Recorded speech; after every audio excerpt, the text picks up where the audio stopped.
Stephen Dest, filmmaker. It says it right there. So my presentation will be nowhere nearly as good as all the ones you've seen prior to this moment. But the reason I made this film was because of all the people in this room and all the people who presented tonight, because of the amazing people who exist here in New Haven. So I tried to tell a story about some people here in New Haven, and I'm going to keep trying to do it. So here we were on, I guess it was maybe day 2 of filming, and the reason I'm showing the slate isn't for the clever look that Nick is giving you, although I will say, when it comes to film and theater, they say cast from the bottom up. So make sure that your ensemble characters are ready to play Hamlet at any time, and I believe in that. He was incredible, and he was able to do a lot of work for us, and he went beyond and beyond anything a PA would do. So the flower was the beginning of the film. That's a Silas Finch piece, and we'll get to talk more about how my connection with Silas came. This was an article I read in a newspaper about 5 years ago, not thinking that I was going to make My Brother Jack in New Haven or use Silas Finch. The plot thickens. This is Karen Lee Green. Instead of hiring a wardrobe designer to more traditionally in a film world, I decided to actually commission a designer and showcase her clothing in the film. So a lot of the pieces used in the film were her creation. So thank you, Karen. This is a shot, what we call a setup shot. We're just doing some test shots. This is actually my father-in-law's house, and it was a really important day for me because obviously it was a big crew and there was a lot of people involved in it, working for free and working hard. And woo, that's an interruption. But my grandfather was really proud of the work, and I appreciated that, and that's why I showed that photo. This is Delaney. She did special effects makeup, and what's great about this moment is she's doing blood tests, corn syrup, chocolate mix, and in order to get the blood to explode, condoms. So she used to love to go to the grocery store and order all those things. So I just thought I'd give her a shout out and thank her for all that. This is actually in Silas's studio, which is where we did a lot of the filming. The fictional character Jack is a found object artist, and Silas's work came into the fold. And Silas was instrumental being on set. He really helped us in. Hold the traffic. This is Beardy. He's a Mormon from Utah who found his way into New Haven. He paid for his own way here and basically became the mayor. In fact, could have left, maybe.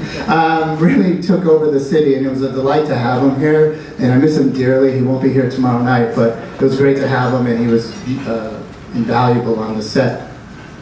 Here we are at Keller Liddell Gallery, which is where we shot a scene for the art exhibit that takes place in the film. And the tall gentleman in the middle of that photo is Malcolm Madeira, who plays Jack. And that was actually his first night on the set, and we kind of threw him into the fire because we had about over 60 extras on that day. I don't think this photo needs explanation, but they told me to talk for 20 seconds. So this is the Grand Central, the Grand Avenue Bridge. And this is that's actually Silas. He's making sure my DP, Karam Duran, doesn't fall into the water, so thank you for that. And there's some great footage. This is the actor John Thorndyke. This look to me, why is this photo in here other than he's incredible actors. This to me is every guy I've run into in New Haven. They're beautiful and intense, and they're questioning everything. And that's what makes this city great cinematically to talk about. This is Malcolm doing some work at Silas's workshop, and you know, let's face it, actors who play police officers or doctors don't know how to hold a gun, and they don't know how to perform open heart surgery, nor do they know how to do found object art, but if they're taught well, it helps. Earlier somebody said, don't let the photo distract you. This is to go against that. Let this photo distract you. This is Liv Chelsea. She plays Alex in the film, and let's just enjoy that photo. Thank you. This is Johnny Rogers, if you guys aren't familiar with Johnny Rogers from the famous movie. Thank you. Johnny did the original score for the film. He's worked on films for me before.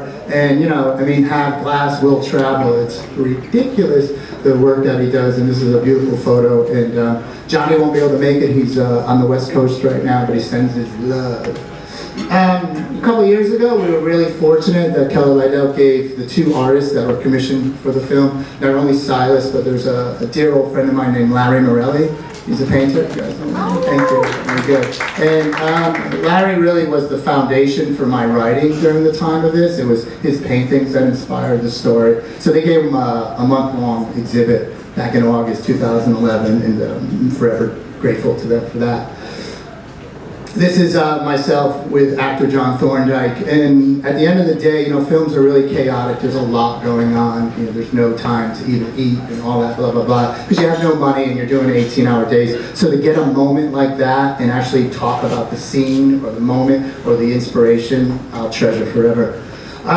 This is one of my producers who has a cameo in the film, blah blah blah, that's Byron, we love Byron. But what I love is that's the Daily Cafe. So who here remembers the Daily Cafe? Thank you. So Steve Rogers from The Space had that t-shirt and he let me use it in the film, so thank you for that. So all that hard work, what's it about? Well, it's an opportunity to give all these people involved in the film an opportunity to showcase their work. So we did so in December. We had our world premiere at the Bahamas International Film Festival. So there's a little brag.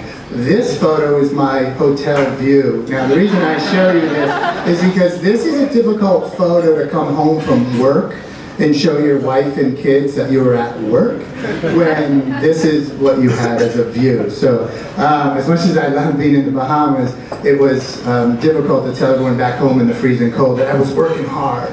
So, but I was. And then this is what it's all about, right? This is an opportunity to, and you can see the smiles on everyone's face. This is Anthony Larico, Uptown Studios producer. It's Misa Hampton's an actress, idiot in the middle.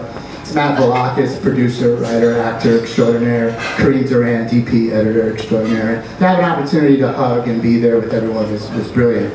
So tomorrow night at the Criterion Theater, there are 2, unfortunately, sold-out shows, although they are holding a few walk-up tickets. But if you're interested, let me know. Go to Facebook, my brother Jack, and I'm thinking of adding a 3rd screening because I was overwhelmed with the generosity of the community. I wasn't expecting the tickets to sell like this. So thank you so much, and hope to see you.